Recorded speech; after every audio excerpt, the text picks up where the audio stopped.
Je m'appelle Catherine Baudry, je suis professeure au département de mathématiques et de génie industriel de Polytechnique Montréal.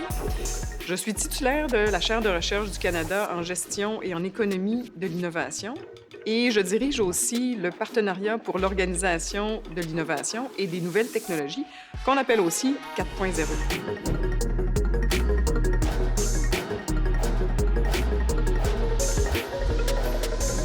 Mes recherches portent sur l'évaluation du système de sciences, de technologie et d'innovation et aussi sur l'impact que ces innovations-là ont sur la performance des entreprises et d'autres organisations innovantes.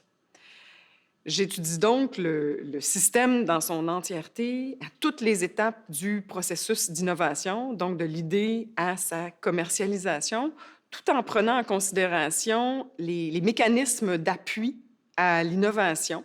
Le but, c'est vraiment de décloisonner le processus d'innovation pour faire en sorte qu'on innove d'une meilleure façon, qu'il y ait davantage d'impact, si vous voulez.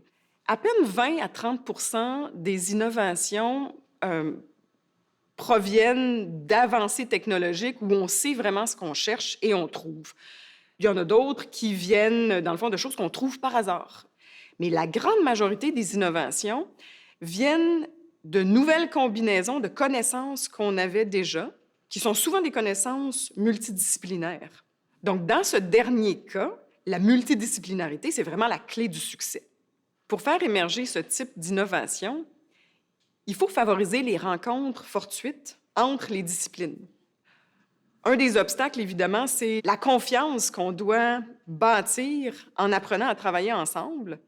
Pour l'instant, nos programmes de formation ne sont pas nécessairement très multidisciplinaires, mais au niveau de la recherche, les organismes subventionnaires font d'immenses efforts pour favoriser justement ces milieux effervescents où la multidisciplinarité favorise la science, la technologie, mais aussi l'innovation. Donc, pour moi, ça, c'est un vent de fraîcheur.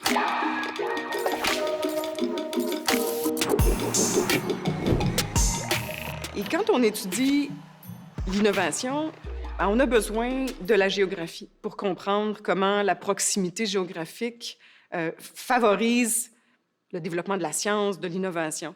On a aussi besoin des outils des sociologues et de la théorie des graphes pour comprendre comment la proximité sociale fait en sorte que les gens apprennent à collaborer.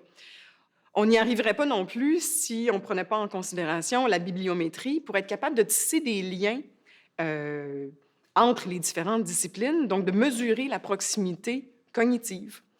On a aussi besoin du génie pour comprendre l'intérieur de la boîte noire du processus de développement de produits. Mais on a aussi besoin de la gestion pour comprendre quels sont les obstacles à l'innovation, autant à l'interne qu'à l'extérieur de l'entreprise aussi. Et évidemment, l'économétrie appliquée, qui est la façon dont j'analyse le système d'innovation dans son ensemble en construisant des indicateurs qui viennent de chacune de ces disciplines-là, que je transforme en facteurs d'innovation, que je rentre dans mes modèles pour essayer de mesurer l'impact du financement de la science, l'impact de l'innovation sur la performance des entreprises, par exemple. Donc, vous voyez, on n'a pas le choix d'être multidisciplinaire dans mon domaine.